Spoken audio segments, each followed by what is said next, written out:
Anda kembali di Kompas Sport Pagi, saya Gita Maharkestri.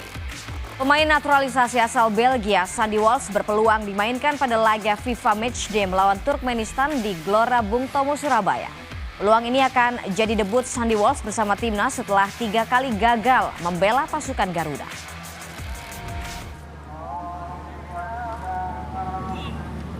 Timnas Indonesia Senior terus mengasah strategi dalam pemusatan latihan di kota Surabaya menjelang laga FIFA Matchday melawan Turkmenistan hari Jumat besok di Gelora Bung Tomo, Surabaya.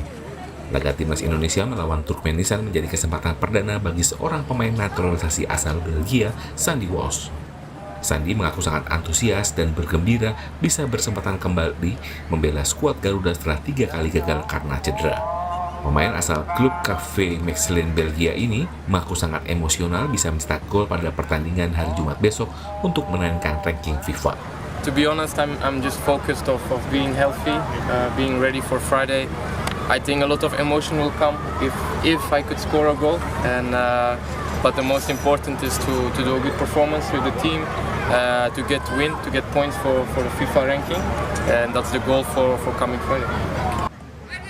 Dalam laga FIFA Matchday melawan Turkmenistan, Timnas Indonesia Senior juga meminjam 3 pemain Timnas U23. 3 pemain U23 tersebut yakni Alfiandra Dewangga, Zaki Asraf, dan Doni Tripamungkas. Nyoman Deni, Kompas TV, Surabaya, Jawa Timur.